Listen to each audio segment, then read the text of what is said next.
শিক্ষার্থী বন্ধুরা, রাসেল আহমেদ আপনাদের সবাইকে স্বাগতম জানাচ্ছে ওয়ার্ডপ্রেস বেসিক টিউটোরিয়াল পার্ট 4 এ। তো গত পর্বে আমরা ওয়ার্ডপ্রেসের যে ড্যাশবোর্ডের চারটি মেনুর কাজ দেখেছিলাম, যে পোস্ট, পেজ, মিডিয়া এবং কমেন্টস।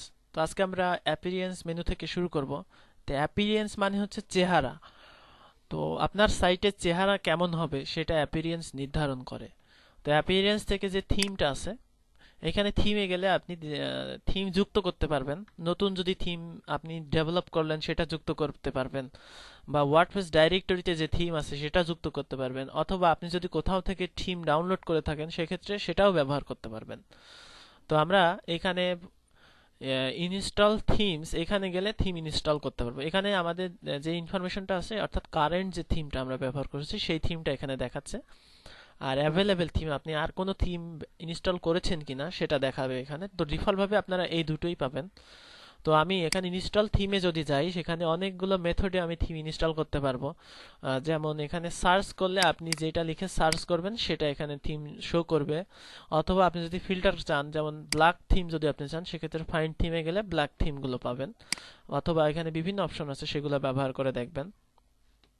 আর আপলোড করলে, আপনার যদি নিজে ডেভেলপ করা কোনো থিম থাকে, বা আপনি যদি কোনো থিম কোথাও থেকে ডাউনলোড করে থাকেন, সেক্ষেত্রে আপলোড করে ইনস্টল করতে হবে। ফিচার্ডে গেলে ওয়ার্ডপ্রেসের যে থিমগুলো ফিচার্ড করা হয়েছে wordpress.org সাইটে, সেগুলো দেখতে পারবেন। নিউয়েস্টে গেলে দেখতে পারবেন নতুন যে থিমগুলো ডেভেলপাররা তৈরি করে wordpress.org সাইটে আপলোড করেছে সেইগুলো। এবং রিসেন্টলি আপডেটেড থিম, অর্থাৎ হচ্ছে যে নতুন মানে কোনো থিম যদি আপডেট হয় সেক্ষেত্রে এখানে দেখতে পারবেন। তো আমরা এখানে নিউয়েস্টে যাই, গেলে এখানে দেখবো যে নতুন কি থিম এসেছে। নিউজটে গেলে এখানে আপনি দেখতে পারবেন যে যেই থিমগুলো এখানে শো করছে সেগুলো আপনি এখানে ইনস্টল করতে পারবেন। তো এখান থেকে আমরা একটি থিম আজকে চুজ করে এখান থেকে আমরা যে কোনো একটি থিম আমাদের সাইটে ইনস্টল করব। তো এখানে খেয়াল করুন, অনেক থিম এখানে দেখা যাচ্ছে। এখান থেকে আমরা যে কোনো একটা থিম, এখানে দেখবেন যে অনেকগুলো থিমই আসছে।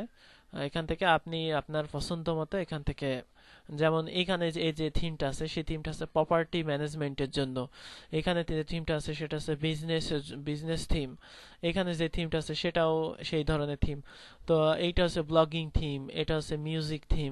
আপনি বিভিন্ন ধরনের থিম এখান থেকে পেতে পারেন। তো আমি এখান থেকে যে কোনো একটি থিম এটা ইনস্টল যদি করতে চাই, সেক্ষেত্রে ইনস্টল নাও এখানে ক্লিক করব। ইনস্টল নাও এ ক্লিক করলে আপনার এই থিমটি আপনার সার্ভারে ডাউনলোড হয়ে যাবে। ডাউনলোড হয়ে এটা অটো ইনস্টল হয়ে যাবে। তো ইনস্টল শেষে আপনি যদি চান যে আমার সাইটটা দেখতে কেমন হবে, সেক্ষেত্রে লাইভ প্রিভিউয়ে যেতে পারেন। আর যদি চান যে এটা অ্যাক্টিভ করতে, অ্যাক্টিভে ক্লিক করবেন। তো অ্যাক্টিভে ক্লিক করার পরে আপনি আপনার সাইট যদি এখন রিফ্রেশ করেন, সেক্ষেত্রে আপনি এখন দেখতে পারবেন যে আপনার সাইটের কিন্তু চেহারাটা আপনার থিম যেটা ডাউনলোড করেছেন সেই রকম হয়ে যাবে। অর্থাৎ খেয়াল করুন, আমার এই যে সাইটের যে ডিজাইনটা কিন্তু টোটালি চেঞ্জ হয়ে গেছে। কিভাবে চেঞ্জ হলো এটা? এটা চেঞ্জ হলো, আমি যে থিমটা ডাউনলোড করেছি সেই থিমের মতো কিন্তু আমাদের সাইট হয়ে গেছে। অর্থাৎ ওয়ার্ডপ্রেসে কিন্তু খুব সহজেই আপনি এই যে ডিজাইনগুলো করতে পারবেন। এখানে খেয়াল করুন, আমি কিন্তু রেডিমেড একটা সাইট পেলাম, যেখানে আমরা কিন্তু কোনো কাজই করিনি, শুধুমাত্র সার্ভারে ইনস্টল করেছি। এখানে কিন্তু রেডিমেড আমাদের একটা সাইট হয়ে গেছে। তো এইভাবে ওয়ার্ডপ্রেস জনপ্রিয় এই কারণেই যে যে কেউ শুধুমাত্র সামান্য জ্ঞান দিয়ে একটা ওয়েবসাইট তৈরি করে ফেলছে। তো ওয়ার্ডপ্রেস এর কাজ করতে হলে অবশ্যই আপনাকে এইচটিএমএল এবং সিএসএস ভালোভাবে জানা থাকতে হবে, কারণ এগুলো চেঞ্জ করা হতে পারে, এখানে স্লাইডার বসানো লাগতে পারে। সেক্ষেত্রে আমাদের সেই নলেজগুলো এখানে কাজে লাগবে। তো তাহলে আমরা আমাদের সাইটটা চেঞ্জ করে ফেলেছি। তো এখান থেকে আপনি আপনি চাইলে যে এখন যদি চান যে অন্য থিম অ্যাক্টিভ করবেন, সেক্ষেত্রে অন্য থিমেও আপনি অ্যাক্টিভ করতে পারেন। তো এখানে খেয়াল করুন, এই যে জিনিসগুলো হচ্ছে, এগুলো হচ্ছে উইজেট বলে। এইগুলো হচ্ছে আপনার এই যে এখানে যেগুলো দেখা যাচ্ছে, এগুলো হচ্ছে উইজেট। আপনি চাইলে এগুলো চেঞ্জ করতে পারেন। তো কিভাবে চেঞ্জ করবেন? এখান থেকে উইজেটে যাবেন। ওয়ার্ডপ্রেসের মেইন যে সেকেন্ড পাওয়ার সেটা হচ্ছে উইজেট। আপনি যেখানে ইচ্ছা সেখানেই আপনি উইজেট নিতে পারবেন। এখানে এক একটা থিম এক এক রকম উইজেট সাপোর্ট করে। যেমন ফুটার এরিয়া 1, অর্থাৎ আপনার সাইটের ফুটার চারটা এরিয়াতে কোন কোন উইজেট থাকবে আপনি এখানে নির্ধারণ করে দিতে পারেন। উইজেট ব্যবহার করার নিয়ম হচ্ছে, এখানে আপনি উইজেট দেখতে পারবেন যে উইজেটগুলো আপনি আপনার সাইটে ব্যবহার করতে পারবেন। এবং এখানে দেখতে পারবেন যে আপনি আপনার যে সাইটের যে এখানে যে কোথায় কোথায় উইজেট ব্যবহার করা যাবে সেটা, মনে করেন আমি চাচ্ছি ফুটার এরিয়া 1 যেটা, সেখানে থাকবে হচ্ছে আর্কাইভ থাকবে, অর্থাৎ এখানে আমি আর্কাইভে এখানে ক্লিক করলাম। তো তারপরে এখন যদি আমাদের সাইট রিফ্রেশ করি, সেক্ষেত্রে দেখা যাবে যে আমাদের ফুটার যে 1 সেখানে কিন্তু আমাদের এখানে আর্কাইভ হয়ে গেছে। ঠিক আছে, তো এইভাবে আমরা কিন্তু সরি, আমরা ফুটার 2 তে দিয়েছি, তো আমাদের ফুটার 2 তে আর্কাইভ হয়ে গেছে। তো এইভাবে আপনি চাইলে আপনার থিমে বিভিন্ন জায়গায় বিভিন্ন রকম উইজেট ব্যবহার করতে পারেন। তো একইভাবে আমরা যদি চাই যে এইগুলো চেঞ্জ করব, তো এইগুলো কিন্তু থিম অপশনে থাকে। তো থিম অপশন কিন্তু সব থিমে থাকে না, যে কিছু কিছু থিমে দেখা যাচ্ছে থাকে। থিম অপশন থেকে আপনি আপনার থিমের যে ডিজাইন, সেই ডিজাইনগুলো চেঞ্জ করতে পারেন। যেমন এখানে বলা আছে যে বটম কোটেশন, কোটেশন যদি আপনি যে এখানে এই কোটেশন চেঞ্জ করতে চান, সেক্ষেত্রে এখানে সেটা দিতে পারেন। তারপরে আপনি ইমেজগুলো এখানে চেঞ্জ করতে পারেন। রিড মোর লিঙ্ক, অর্থাৎ ফিচার লিঙ্ক কোনটা হবে সেটা দিতে পারেন। এখান থেকে এই থিম অপশন কিন্তু সব থিমে থাকে না, কিছু কিছু থিমে থাকে। তো আমাদের এখন শেখার বিষয় হচ্ছে মেনু তৈরি করা। যেমন এখানে যে মেনুটা আছে, আমরা যদি চাই এখানে একটা ড্রপ ডাউন মেনু হবে, তো থিমে যদি অপশন থাকে ড্রপ ডাউন মেনুর, সেক্ষেত্রে আমরা খুব সহজেই কিন্তু করতে পারি। কিভাবে করব? এখানে যে ওয়ার্ডপ্রেসের যে মেনু একটা আছে, ও অ্যাপিয়ারেন্স থেকে মেনুতে যাবেন।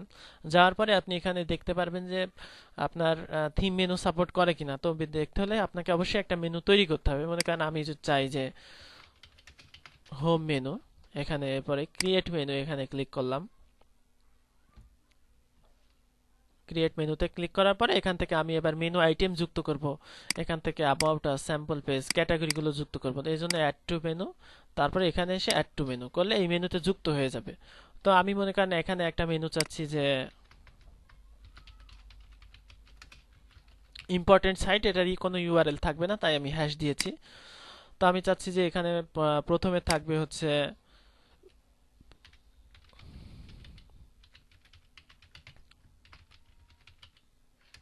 প্রথম আলো, এবং এটা থাকবে এটার সাব মেনু হিসেবে, সেই জন্য আমরা এটা ডান দিকে দিয়ে দেব। ডান দিকে দিলে এটা একটা সাব মেনু হয়ে যাবে। খুব সহজে আপনি মেনু তৈরি করতে পারেন। তারপরে আমি চাচ্ছি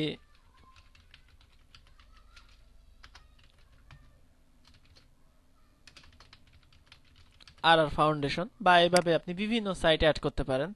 এবং এটা একটু ডান দিকে রাখতে হবে যদি আপনি সাব মেনু চান। এবং মেইন মেনু হিসেবে আমরা হোমকে সিলেক্ট করলাম। ডিফল্ট ভাবে এখানে পেজ হিসেবে আসে, তো আমরা চাচ্ছি এখন আমাদের মতো মেনু দিতে। সেক্ষেত্রে এখানে সেভ মেনু করব।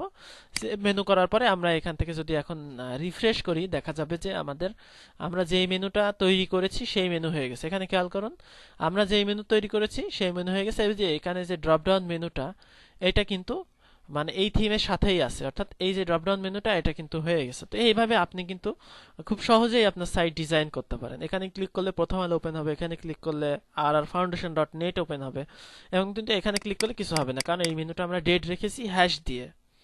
তো এইভাবে আপনারা ওয়ার্ডপ্রেস মেনু ব্যবহার করতে পারেন। এখান থেকে মেনুতে আপনারা বিভিন্ন আইটেম যুক্ত করতে পারেন।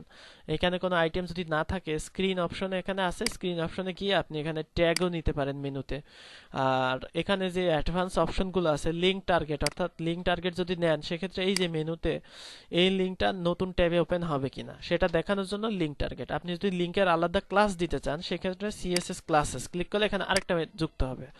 এখানে লিঙ্ক রিলেশনশিপ দিলে আরেকটা যুক্ত হবে। এখানে ডিসক্রিপশন দিলে লিঙ্কের ডিসক্রিপশন দিতে পারেন। তো এগুলো লাগে না, এখানে লাগার মতে শুধুমাত্র সিএসএস এর কাজ করব যখন এটা লাগে এবং এটা লাগে। তো এইভাবে আমরা মেনু যুক্ত করতে পারি ওয়ার্ডপ্রেস সাইটে। আর এটা তো থিম অপশন। আর হেডার অর্থ হচ্ছে আপনার সাইটে যদি এই যে ইমেজটা চেঞ্জ করতে চান, যদি আপনার ইমেজ দিতে চান, সেক্ষেত্রে এই যে হেডারে যাবেন। যাওয়ার পরে আপনি চাইলে আপনার ইমেজ এখানে দিতে পারবেন। এখানে বলা আছে যে ইমেজ যদি 300 থেকে 300 পিক্সেল 70 পিক্সেল হয়, সেই সাইজের ইমেজ এখানে ভালো হবে। তো আপনি চাইলে এখান থেকে হেডার ইমেজ রিমুভ করতে চান, বা আপনি এখান থেকে হেডার ইমেজ আপলোড করতে পারবেন। এটা সব থিমে থাকে না। তারপরে এখানে আছে ব্যাকগ্রাউন্ড। আপনি যদি আপনার সাইটের ব্যাকগ্রাউন্ডটাও চেঞ্জ করতে চান, সেক্ষেত্রে এখান থেকে আপনি আপনার ব্যাকগ্রাউন্ড চেঞ্জ করতে পারবেন।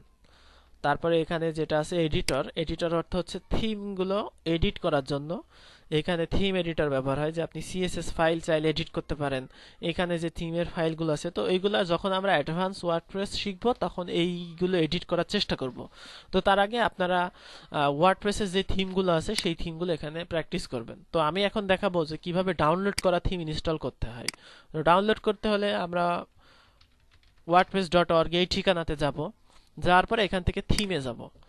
যার পরে এখান থেকে দেখবো যে কোন থিমটা আমাদের মানে ভালো লাগে, যে আমরা নিউয়েস্ট থিম বা পপুলার থিম, এখানে যেখানেই যে থিমই নিতে চাই সেই থিমটা আমাদের ডাউনলোড করতে হবে। যেমন আমরা যদি এই থিমটা নিতে চাই, সেই ক্ষেত্রে এখান থেকে খেয়াল করবেন যে থিমটার মানে স্টার আছে, 5 স্টার আছে, সেই সব থিমই ব্যবহার করলে ভালো হবে। যেমন দ্য নাইট ওয়াচ, এই থিমটা রেটিংটা ভালো। তো আমরা কি করবো, এখান থেকে ক্লিক করে এই থিমটা ডাউনলোড করে নেব। ডাউনলোড করে নেওয়ার পরে আমরা এটাকে ইনস্টল করার জন্য এখন আমরা থিমে যাব। যাওয়ার পরে এখানে ইনস্টল থিমে যাব। এরপরে আমরা আপলোডে যাব। তারপরে ব্রাউজ করে আমরা আমাদের যে ডাউনলোডস কম্প্রেসডে গিয়ে আমাদের থিমটা চিনিয়ে দিয়ে ইনস্টল নাও এখানে ক্লিক করলে আপনার থিমটা এখানে আপলোড হবে। আপলোড শেষে আপনাকে এখানে দেখাবে, তারপরে আপনাকে এখানে অ্যাক্টিভ করতে হবে। তো একইভাবে আপনি এখান থেকে থিম সার্চ করতে পারেন, যে কোনো জায়গা থেকে ডাউনলোড করতে পারেন, ডাউনলোড করে এখান থেকে ইনস্টল করতে পারেন। তো আমাদের থিমটা আপলোড হয়ে গেছে, ইনস্টল হচ্ছে।